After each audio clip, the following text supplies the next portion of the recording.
we'll go ahead and get started. Welcome again, everyone, to our workshop today on intersections of information literacy and citizenship. I'm really excited to have you all here today to talk about this topic. Before we jump in, would like to just take a minute to see how everyone is doing today. So I've given you some options up here on the screen, including annoyed, good, exhausted, determined, surprised, or maybe you're just nope. And that's, fine. So if you feel comfortable sharing in the chat how you are feeling today, you can go ahead and post that. If none of these options work for you and there are others that you would like to add, please feel free to share those as well. So we'll give everyone a chance to respond and just check in and see how everyone is doing today. Let's see. Good. It's not so hot outside. Yes, that is true. It was really great this morning. Good. Exhausted. But I'm glad that you are here as well, Garrett. Great. Good. It's great to see so many goods and greats going in. Good. Determined. Few folks are exhausted. That's pretty understandable as well. Okay. Great. Good. Excited. Wonderful. So thank you all. COVID almost done. Oh, that is great, Vicki. I'm really glad to hear that. All right. As folks who have been to one of my workshops before know, I always like to have a little trivia activity just for fun to get us started. So today we are doing animal trivia. So we have some statements here related to animals. These are all mammals. You can just, if you know the animal, you can put it in the chat. A is which animal has the most powerful bite? B, what color is the tongue of a giraffe? C, how long does it take a sloth to digest a meal? D, other than a litter, what is a group of kittens called? E, what is the only mammal that can't jump? F, what is the largest mammal in the world? And G, what animal can stand on its tail? Right, so if you know the answers to any of those, or you just want to make a guess, please go ahead and post those in the chat.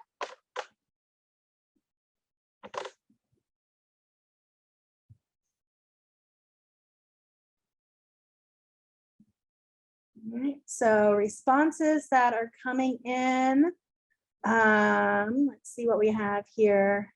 So Amy, you are correct in that G is a kangaroo. So a kangaroo can stand on its tail. Great response there. You were close with the tongue. It is not blue, but that's close. Anna F, correct, whale. All right, great blue whale, as Kate got, wonderful. A, python, nope, Michael, that is not correct, but that was a really great guess. E, elephant. Yes, you are correct. That is the only mammal that can't jump, except for me, of course. I definitely can't jump. Let's see. No, unfortunately, Emily, no, black is not correct as well. Let's see. We have a crocodile or alligator. And nope, unfortunately, those are not correct either for the most powerful bite. Stephanie got B, so what color is the tongue of a giraffe? That is purple. Correct. So we got some great guesses coming in here. All right, so we'll go ahead and let's see. Oh, yes, correct, Roger, you are right, a hippo. Hippo has the most powerful bite. Kate, a slothful metabolism, yes. So here are our answers. So hippos have the most powerful bite. The giraffe's tongue is purple. It takes the sloth 2 weeks to digest a meal. A group of kittens is called a kindle. The only mammal that can't jump is an elephant. The largest mammal is a blue whale, and the animal that can stand on its tail is a kangaroo. So thank you all for sharing your responses to those. Hopefully we all learned something. I didn't know any of these before I looked them up, so I don't want to pretend like I'm an animal or expert or anything. I had the answers, coming in, so I was lucky in that way. All right, so let's go ahead then. For anyone who doesn't know me, just briefly introduce myself. My name is Jane Hammonds. I am an assistant professor in the university libraries. I'm the teaching and learning engagement librarian. My email is hammonds.73@osu.edu. And so if you do have any questions, comments that you would like to share after the workshop, please don't hesitate to get in contact with me. Love to talk more about these topics. Quick reminder as well that today's workshop does count as credit for the Teaching Information Literacy endorsement from the Drake Institute for those folks that are affiliated with Ohio State. So if you are interested in completing that, we have a workshop reflection and tracking form. I actually forgot to put those in the links today, but you can email me and I can send you all the information on completing the endorsement if you're interested in doing that. Right, so what we're going to be looking at today is going to think about information literacy within the context of citizen. Think about these citizenship, think about the intersections between these two concepts or ideas, and talk about activities or ways of strategies that we might be able to use to start thinking about how we can teach information literacy in the context of citizenship and thinking about citizenship. So we're going to have a quick poll. I have two statements here. I'm going to bring this up as a Zoom poll, and I'll let you all have a few seconds to respond here. We're going to go ahead and launch this poll. So the first statement is information access is crucial for enabling citizens to recognize their voice, effectively monitor and hold government to account, and enter into informed dialogue about decisions which affect their lives. So you can rate your agreement from strongly agree to strongly disagree. The second statement is an abundance of information will not in itself create a more informed citizenry without a complementary cluster of abilities necessary to use information effectively. Excuse me.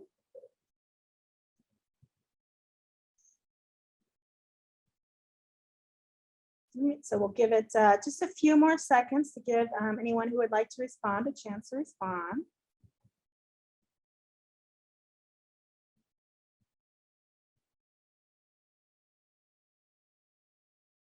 All right, so it looks like almost everyone has responded, so we'll go ahead and end the poll here and share the results. So we see that we have fairly strong agreement that information access is crucial for enabling citizens to recognize their voice, monitor and hold government to account, enter into a formed dialogue. So good agreement with that statement. We also have a fairly strong agreement as well with the statement that an abundance of information in itself will not create a more informed citizenry. Needs to be more than that. So those are the results that I did expect. I'm going to stop sharing and close that poll. But I wanted to start out with those statements just as a way to sort of start to indicate some of the areas where we start to see connections between citizenship and information literacy. And we'll dive deeper into those as we go through the workshop here. All right. So in our first section here, we're going to talk a little bit about sort of definitions of these terms and how we might connect them. So I'm going to check and see. Oh, did I spell citizenship? Oh, sorry about that. And Amy asked, so when we're thinking about citizenship, are we only thinking about national membership or also various community, local, and global levels? That is a great question, Amy, and we're going to get into that right now. All right.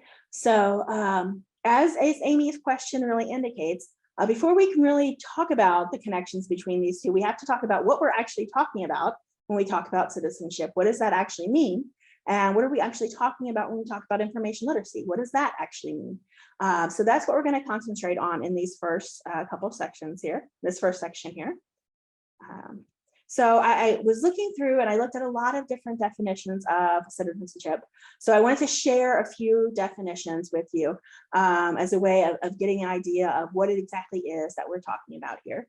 So this is a very basic definition of citizenship, and this was from the Encyclopedia Britannica, that really just highlights citizenship as this relationship between the individual and the state, right? The state to which the individual owes allegiance.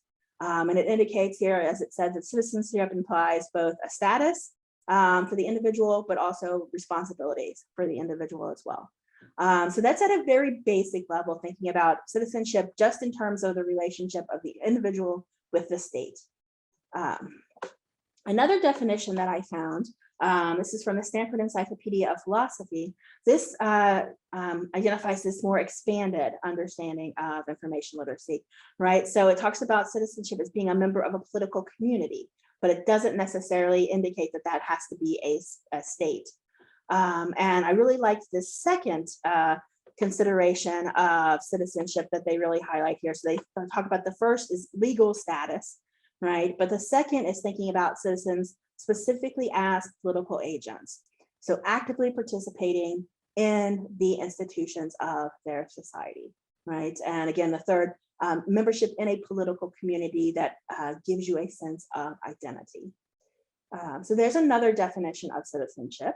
And then a third one that I really liked was this citizenship is about participation in public life. So involvement in public affairs, taking part, making decisions about the laws of the state, participating in the community. So, this moves from, citizenship as, an identity to citizenship as action, right? It's about participation in public life or participation in your community, whether that is a political community or, what specific type of entity that is, could be broadly defined. Right, so there's a few different definitions of citizenship that we're talking about there. So based now on those definitions of citizenship, I'd like us to have a quick little discussion activity. And we're going to think about what are the practices of an active and engaged citizen. So what is something that is an active participating citizen? What do they actually do? So we're going to do a Jamboard. And the link to that Jamboard, we'll make sure that that is in the chat here as well. So that link should be there available. We're going to go out to this Jamboard. Hopefully now everyone should be seeing the citizenship jam. If you are not seeing that, please do let me know. And if you haven't used a Jamboard before, the easiest way to add a response over here on the side, you see this option on the left-hand side to add a sticky note. You can click on that and type your response there and post your sticky note there. So what are the practices of an active and engaged citizen? What does someone who is a citizen, what do they do?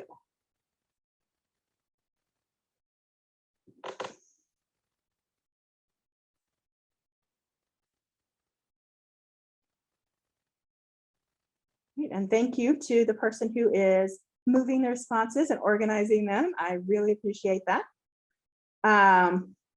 So as we see responses coming in, we see a lot of responses around the area of voting, which I think is completely understandable. We see several responses around this idea of staying informed, right? So following the news, becoming knowledgeable about issues, researching issues, monitoring the government, volunteering to help in the community, so food pantry, homeless refuge. Let's see, some other responses here. Organizing, educating others around a cause or issue.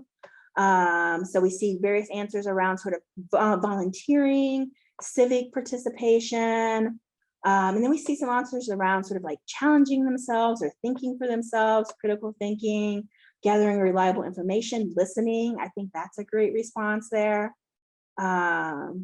Wonderful, yeah. So I think we have a lot of themes here. So, engaging through voting, but also staying, current, knowing what's going on, participating in the community in some ways, volunteering, civic organizations, those kinds of things. And then we also have sort of the mindset answers around, being open to listening, critical thinking, and all of those things.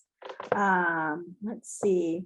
Engaged citizen keeps current with the news, researches what the government is doing, and votes and participates in the democratic process through channels of public communication. Wow, great, thank you. So these are all wonderful responses. So thank you all for sharing those responses there. So we'll go ahead and go back to our presentation. And I think we have a really good idea now, sort of coming together with this idea of what we see someone who is an active and engaged citizen, the kinds of things that they are doing. So we'll go ahead and we'll go back now to our presentation. I'm gonna check the chat really quickly. Oh, Garrett. Okay, great, Garrett. All right. All right. I did want to just highlight here. Obviously, citizenship is a very complicated term to define, and there are different sort of versions of citizenship that we might talk about. And just wanted to highlight two other sort of specific forms of citizenship that I thought were relevant here. One is this idea of global citizenship. So this recognition that citizenship does not end with the responsibilities that we have to our particular state or our particular community, but that we are globally minded individuals and thinking about our actions and our how we engage with the world with this mindset that we're not just part of one small community. Right? And then I wanted to also highlight this idea of digital citizenship, which is a term that you often hear, especially related to how people engage with each other online and the digital environment. So what a good citizen person does in that environment, how they act, how they interact with others, how they use information and share information through digital means as well. So no, we're not going to specifically talk a lot about those particular forms of citizenship, but I did want to, I think it was important to highlight and bring those up as we think about how we're defining and thinking about citizenship today. Oh, it has me humming "We Are the World." Yeah, what a great song. Yeah. All right, so we've talked now about citizenship. How do we define information literacy? So I wanted to bring up a few definitions here of information literacy. Folks who've been to one of my workshops before have probably seen versions of these definitions, but I wanted to start with this one. And this is actually from a document that came out in 2000, and it was from the Association of College and Research Libraries. And this highlights information literacy as the ability to recognize when information is needed and have the ability to locate, evaluate, and use effectively the information needed. So fairly straightforward, fairly basic level understanding of information literacy. So find, evaluate, and use information effectively. And so this definition of information literacy, when it came out, was very influential, especially within the library world. But it also got some criticism because it promoted a view of information literacy that was very skill-based and very mechanical.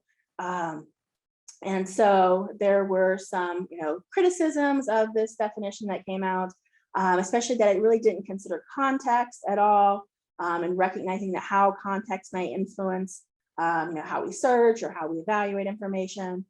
So a few years ago, the Association of College and Research Libraries came out with an updated definition of information literacy.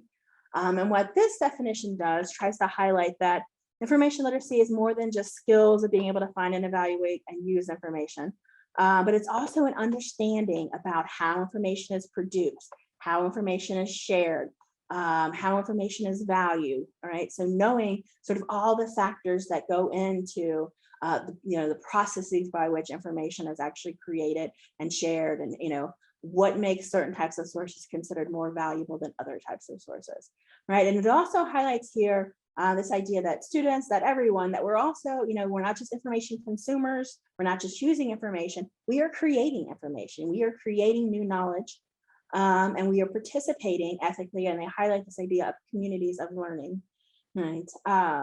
So this attempted to expand the definition of information literacy to emphasize that it's not just about skills, it's about these broader understandings, and that it really acknowledges our role as both information consumers and information users, but also information creators and information sharers, right, as we're part of these various communities. And they highlighted it as communities of learning, but I think that we could, expand that broadly to communities that we are involved in. Yep, and ethics, yeah, ethics is an important part of this definition, as Michael pointed out, thinking about information practices that we have and whether or not, how that interacts with, following legal guidelines, those kinds of things as well. So that's an important part of it as well. So both of those two definitions are based in the United States. So the Association of College and Research Libraries is the major professional organization for academic librarians in the United States. But there are other definitions of information literacy that are out there in other parts of the world. So I really wanted to highlight this next definition. This is from the UK, from their professional organization for library and information professionals. And I really like this one because you can see that this one specifically highlights that information literacy is about making balanced and critical judgments about information, and really has that citizen aspect right in there. It empowers us as citizens to develop informed views and to engage fully with society. So that's a really interesting definition of information literacy that I like there as well. I also did want to highlight this concept of critical information literacy, which is, as I mentioned, sort of those older, especially that first older version of information literacy that I talked about, got a lot of criticism because it didn't really acknowledge the context, and it didn't acknowledge sort of the power dimensions involved in information. And so critical information literacy encourages us to really ourselves and to have our students think about these broader dimensions of, the political sphere, the economic sphere, and think about how power impacts who has access to information and who does not. And not only to understand those, complex systems, but to recognize, when there's inequality, and to actually take steps to address, any types of inequality or oppression that we're seeing, right? So this kind of moves information literacy beyond just using information or understanding how information is produced and created to really taking action to think about critically about the systems that, are involved in information production and access and sharing, and acting if we think that it is relevant to do so. All right, so we have a few definitions now of information literacy. So we're going to kind of do the same thing now that we've seen those definitions of information literacy. We're going to go out to that same Jamboard, and I'll put that in there one more time in case anyone didn't get a chance to see that. And we'll share, we'll go out to the Jamboard again. And what you should be able to do here is turn to the second page. So up here on the top, you see your options to scroll through different Jamboards. So for this one, we're going to think about information literacy specifically, and the definitions that we've talked about related to information literacy. What are the practices of someone who has, I say this, developed information literacy? It's kind of an awkward phrase because you don't ever become like fully information literate, right? It's constantly developing. But what are the practices of someone who, you would say had good information literacy or demonstrated good information literacy? So we'll let everyone share their responses there based on what we know about the definitions of information literacy that we've seen. And again, if you missed it and you want to share your response over here on the left-hand side, create a sticky note, and that's how you can add your response there.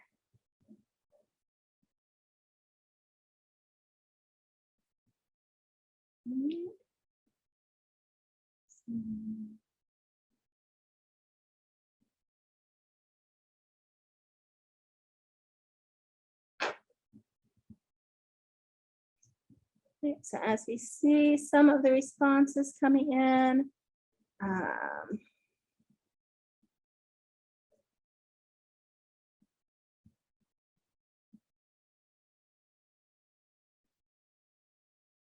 so kind of getting some themes going together there, that folks who are information literate or demonstrate information literacy, they ask questions about the information that they've received. They're curious about the information that they receive, right? So they don't just accept what they read or see blindly, but they think about it. They look at who created that source of information, the motivation for why that information was created. So they think about the background of the information. They understand how the background influences. We can see examples around this idea of reading a range of different sources, or validating through multiple different types of sources, avoiding confirmation bias and making connections, right? And we see some responses in there about sort of self-reflection, identifying our own biases, so thinking about our own perspective, lateral reading, yeah, great, avoiding confirmation bias. So yeah, I think we can see a lot of, really similar responses there and themes there as well about evaluating the information that we're getting, thinking critically about the information that we're getting, asking questions about it, thinking about the background, reading widely, looking at different perspectives, looking at the credentials of the person who created the information. And then things about, self-reflecting, understanding our own bias, understanding our own perspective so that we're aware that, that those influence how we read and how we understand and how we respond to information that we see. Returning to original sources, lateral reading, that aligns right there along with that. Wonderful. So thank you then all for sharing your responses there as well. We'll go ahead and we'll go back to our presentation again. All right, so now that we've taken the time to look at these two different concepts, we've talked about citizenship, we've talked about information literacy, how do we start bringing these together? And we've already seen some examples of these. So I just wanted to raise these points again. So this goes back to the poll that we had at the very beginning. We had a strong agreement among folks in the webinar today that, without access to information, it does, if you don't have access to information, it does hinder your ability to effectively engage with, society, to effectively act as a citizen. But we also had fairly strong agreement that access to information alone does not mean that we're going to end up with an informed citizenry, right? So when we think about these intersections, right, this goes back to this great article again that I found that talked about these connections. If we talk about citizenship as participating, as making choices, as playing a part in our society, then we know that we need skills, and I'll go beyond skills and say we need skills, we need knowledge to be able to allow us to access that information, to retrieve information, to critically evaluate that information, to act on that information in order to accomplish something, right? To, as it says, anticipate problems or communicate needs, right? So we can see these connections. We need this access, we need information, but we need, just having that information alone is not going to be enough, right? So bringing then this all together, we'll try to do one more discussion question here. So thinking about information literacy as we've been defining it, thinking about citizenship as we have been defining it, how do we bring these together? So we'll do one more Jamboard. We're going to go out to that same Jamboard. Or I can do a poll because we already did that. To the Jamboard here. Right, so we can again turn the pages up here on the top. Right, next frame. And so now we're bringing these two together. What is the practices of someone who is active and an information literate citizen, right? So an active, engaged, information literate citizen, what do they do? So we'll give everyone a chance to respond.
So as we see some responses coming in, we see some sort of that are clustered around this idea of engaging with others or informing others.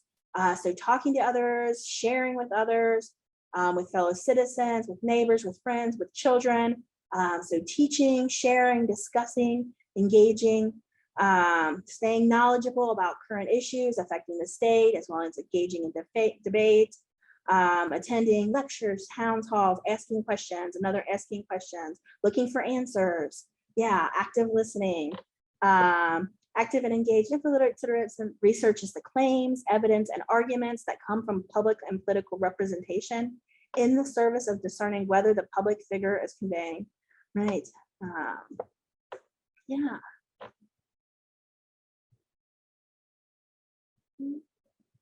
So lots of great responses here as well. Evaluate their ability to engage in information seeking community process and scale their involvement to allow themselves to participate when able to contribute effectively. Yeah, great.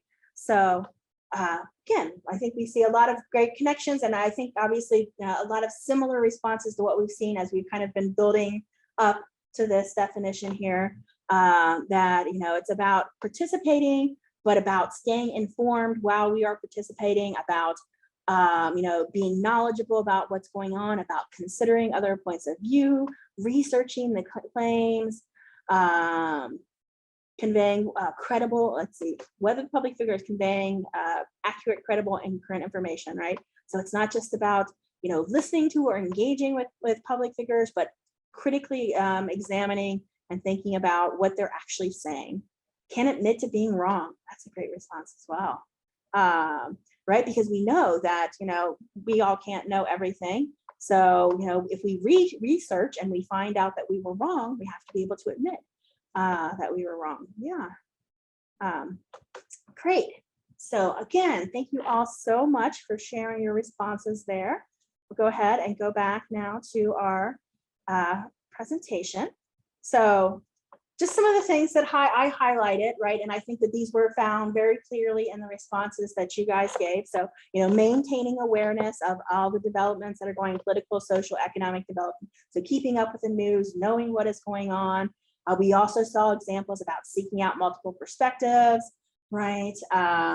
Being able to identify and, you know, misinformation, critically evaluating information, right? Really key here. And the ALA really highlighted this. The ALA is the Academic Library Association as well. That, you know, citizens, you have to be able to recognize distortion and misuse of information, engage in the political process in an informed manner. So it's not just about going out to vote, but it's about going out to vote after you've researched the candidates and after you've researched the issues and you know what you're actually voting on. All right. How we engage with folks online, and you know, how we use our knowledge to be able to do something to recognize when there's inequality or injustice, and working in support of, you know, making changes in our society in an informed manner. Okay, so we spent a lot of time, I feel like, highlighting, bringing this all together, but I hope that that was a helpful exercise to kind of think about these connections between information literacy and citizenship, because I think it really is crucial. You know, we have to be able to access information. We have to know how to access information to be able to actively engage citizens, but we also, it has to go beyond just being able to access that information. We have to, you know, be able to evaluate that information, think critically about ourselves, our society, and how we can use that information to do something. So I will pause here to see if there are any questions, comments, ideas that folks would like to share. And then in the next half of the workshop, the last part, we'll jump into thinking about some activities that we might do to think about this more.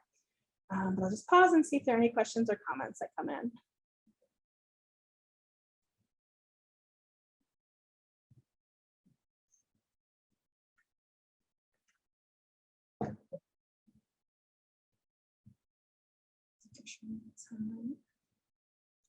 Okay, so how can we think about, let's see, comment popped up. Amy said, I found the sequencing of ideas here really helpful. Thank you, Amy. Yeah. Okay. So what are some things that we can do to help our students, become either like engage as citizens in a way that is informed, or things that we can do to help our students recognize connections between information literacy and citizenship. So we're just going to share some ideas here. And the first thing I wanted to mention was someone that actually also mentioned this on one of the Jamboards as well, is I think that we had really good agreement that evaluating information was a really important part of, being an information literate citizen or an informed citizen. So knowing how to identify misinformation or disinformation or, false truths that are out there. So one, sort of strategy that I would recommend is thinking about how you can teach your students lateral reading. So some of you should already be familiar with this if you were at the workshop a couple of weeks ago, but if not, just to highlight really quickly, this is a strategy that teaches students to evaluate information sources by not actually spending a lot of time looking at the source itself. So not really doing, at least at first, a deep dive into the source itself. Instead, teaching students to go out and open other tabs and look at what they can find out about that source in other places. And, this could be, just a basic Google search. This could be Wikipedia. They could look for news articles, right? So if they see, this website was created by this particular organization. What do I know about this organization? Going out and Googling that organization, seeing what they can find out so that they get that broader context, that broader picture, because we know that, if we're looking at a website itself, folks out there, organizations out there, groups out there that want to mislead us or that want to, that have a particular agenda, they know how to create really effective, persuasive websites. Right. So, and evaluating a website based on how it looks, is not really an effective strategy. Evaluating a website based on the domain name, like whether it's a .org, that's not really an effective strategy because we know that those factors can be easily manipulated. Right. So if we teach students to reach out across multiple sources and seek out other information on the sources that they are looking at, the organizations, the authors, they can get a broader picture of that particular source. And then they could go back and take a deeper dive into that source. But we recommend this strategy of sort of moving out away from the source before we spend a lot of time specifically evaluating the claims within the source itself. Some responses coming in there. And this is true not only of websites, but scholarly articles as well. Absolutely. Kate had shared some news literacy processes, some great teaching resources. Thank you for that, Kate. Folks wanted to check out in the chat. That would be some resources there as well. Okay, so let's see. SIFT. This is this is based on this idea of lateral reading. This was developed by Mike Caulfield. And it encourages students to take these 4 steps or make these 4 moves. So just first stop before they make any decisions about any information source that they're looking at. Just take a moment to pause, right? Investigate that source. So that's doing that lateral reading, going out and finding out other information, finding other coverage or better coverage. So, investigating the claims that are made. This website says that you should drink, 4 gallons of milk per day. So instead of just investigating the organization, investigate the claim itself. What do other organizations say about how much milk you should drink per day? Right. And then find that original source. So go back to the, that original article or, scholarly source that was published. What does it actually say? Because we know things get distorted as they go further away from the original. So those are 2 techniques that I recommend that you investigate. Think about how you can teach your students to use those techniques to evaluate any claims that they find so that they become more critical consumers of information, right? So Garrett shared lateral reading feels like what we do when we are doing a literature review deep dive work. Yes, I think it's exactly the same, right? When I am doing a literature review, I have 40 tabs open across the top because I'm looking at all of these different articles. And so we have to teach students to look, expand that way instead of diving into just one particular source. Yeah. Okay. I also wanted to just bring up this really quickly, this question formulation technique. I don't know if anyone has ever used it, and I've actually not used this in class before myself, but it's something that we're considering using in a class that we're developing. This is a technique that you can use to teach students to ask better questions. And so basically it starts out with, you might give students an image or a statement, and then just have them start asking as many questions as they can think of based on the image that you've given them or the statement that you've given them. And then you go through and kind of teach them how to refine statements. So they identify what are closed-ended statements versus open-ended statements. And then they prioritize the question that they've developed based on what information that question could end up providing them. Because I think that teaching students how to ask questions, questioning came up in several of the Jamboard responses, that a good citizen questions, an information literate person questions. So teaching students how to ask good questions, I think, is something that we can really work on. So I have some resource there so you can learn more about that technique. And again, I haven't used this one myself, but it's something that has been recommended. So hopefully that will be helpful to you as well.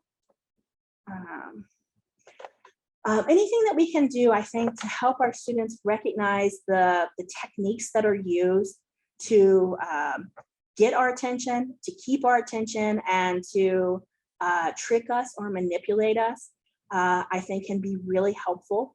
So I've given a few resources here. One of my a librarian colleague that I know at Penn State Berks created a really great workshop on algorithms and attention, and she really highlights teach students is how to recognize things like endless scrolling, how that keeps you in this like doom scrolling habit. And so, we just keep going down, or the article that I have here about clicking on this link that helps students to identify the strategies, the clickbait strategies. So like, if you put numbers in a article title, people will be more likely to read it. 6 reasons why people are more likely to read that because they get curious.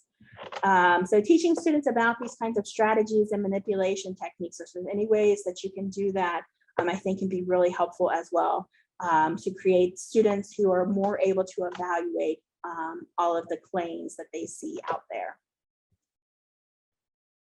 Kate also shared a link on the question formulation technique. So thank you for that, Kate.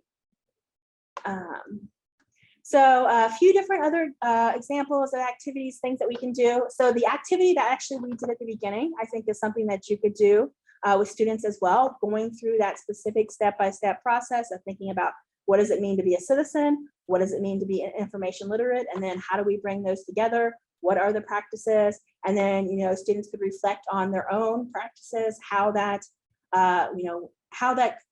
plays out in their own lives. And so I think that could be a helpful, interesting kind of activity to do with students. A digital citizenship reflection, or this could just be a citizenship reflection as well, but I have it kind of as a digital citizenship reflection. So have students think about what this term might mean.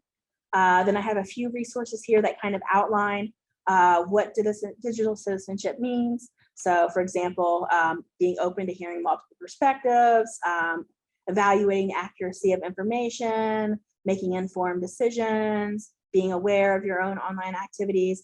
And again, students can reflect on their own particular practices, their own activities, think about steps that they could take to become better digital citizens, or more engaged digital citizens.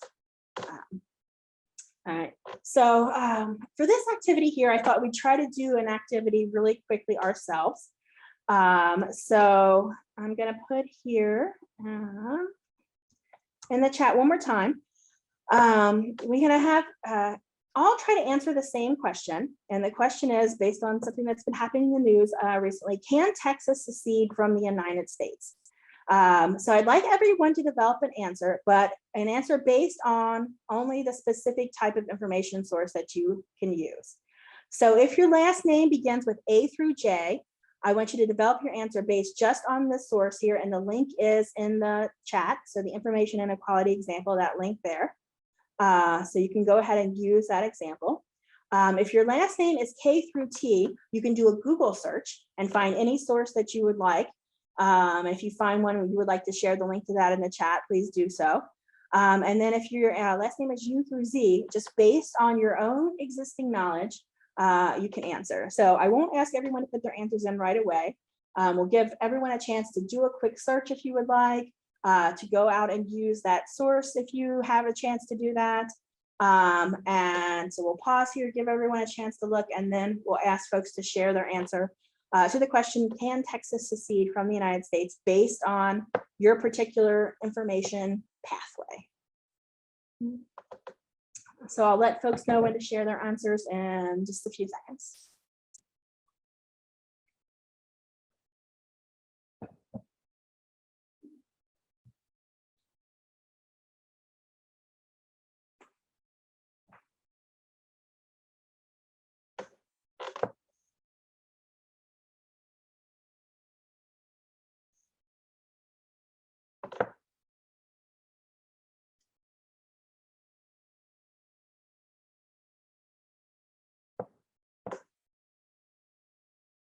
Right, so if you would like, and if you feel comfortable, you would like to share an answer in the chat, please do so, and please indicate where you got your answer from, whether it was based on your own existing knowledge, whether you did a Google search, or whether you used the specific source.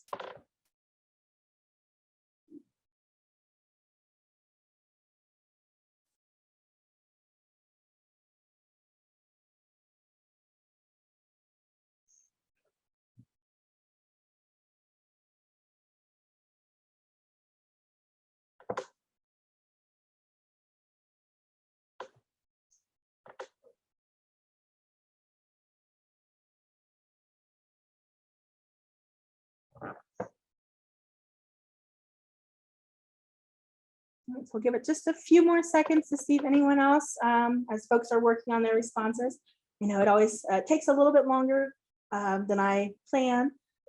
So we'll see if anyone else wants to share, and then we'll just take a look.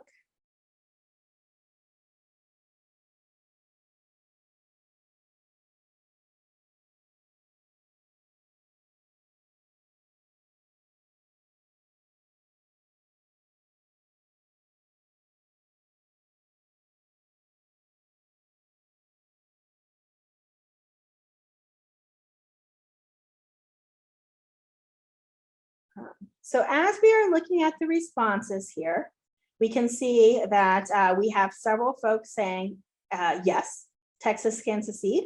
So Jenny, Sherry, Jean have all said that yes, Texas can secede.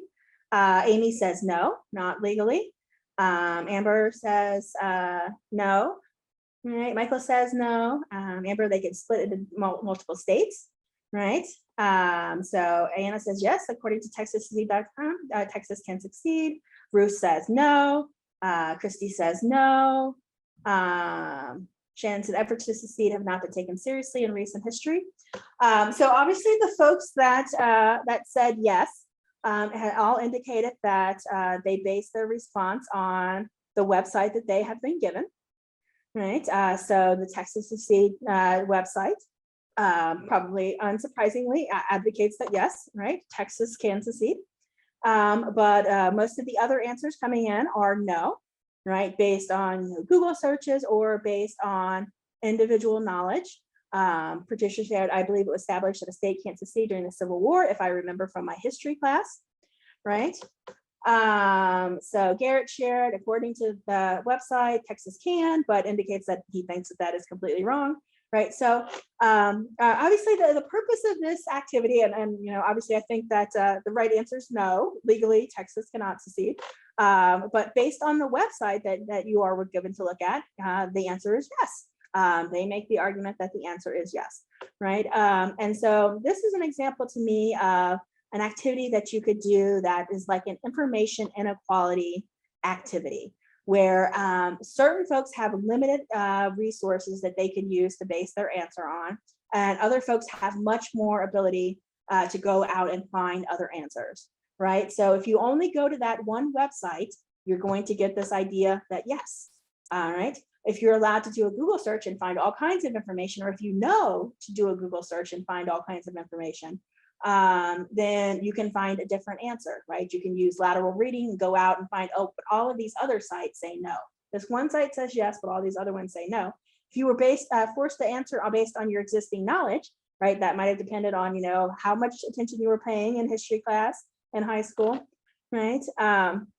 So I wanted to highlight this, right, as an example of this sort of simulated information inequality type of assignment.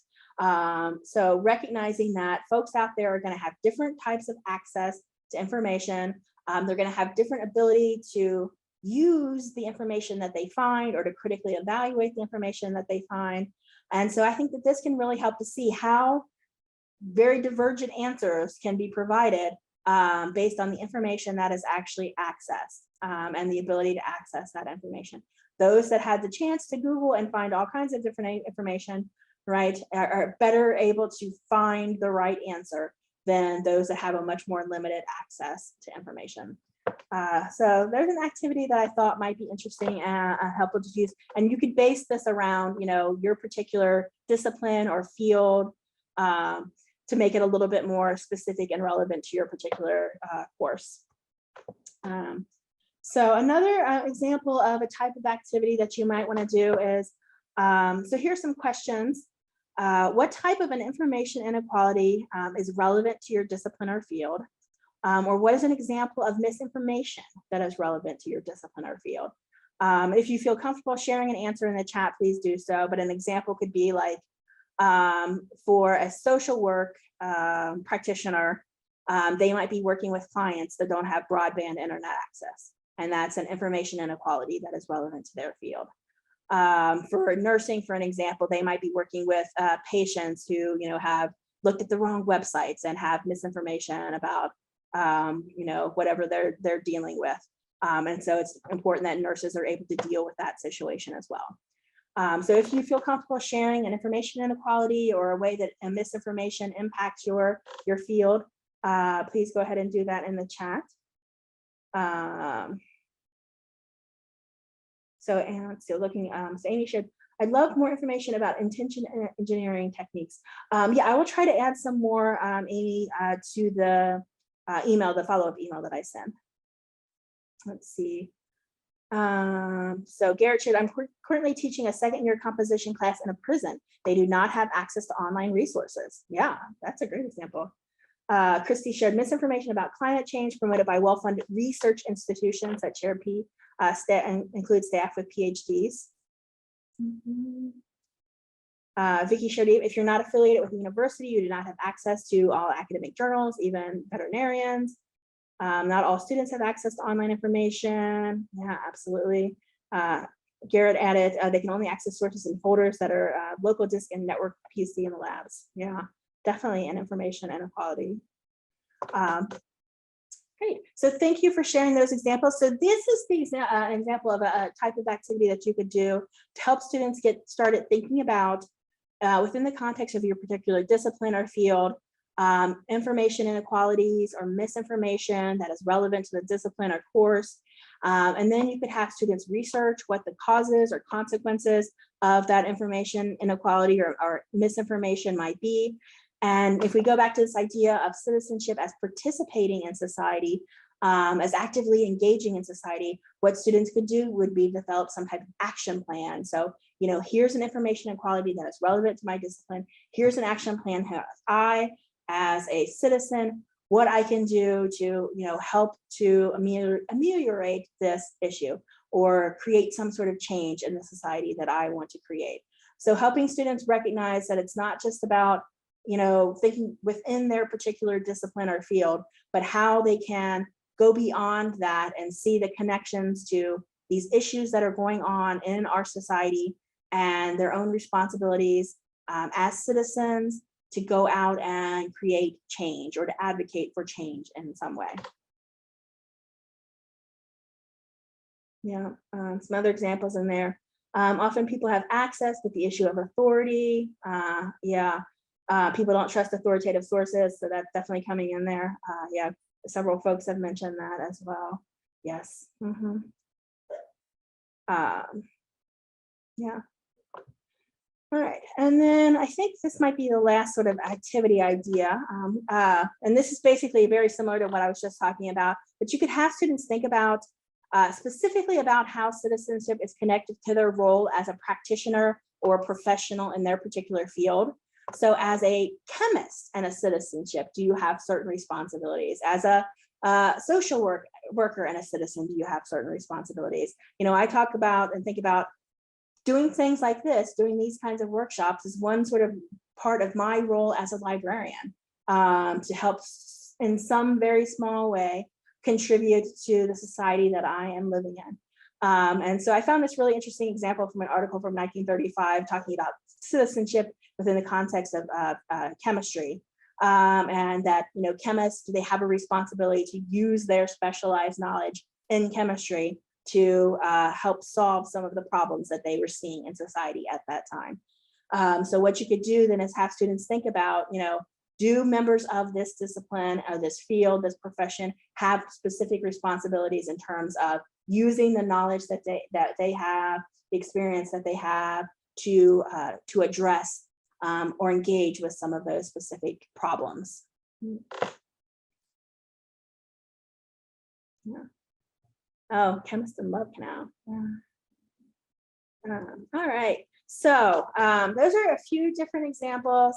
So as a librarian, one cannot be biased when helping students to locate information. That's an interesting comment, Jean. I'm not sure that's one that I necessarily agree with.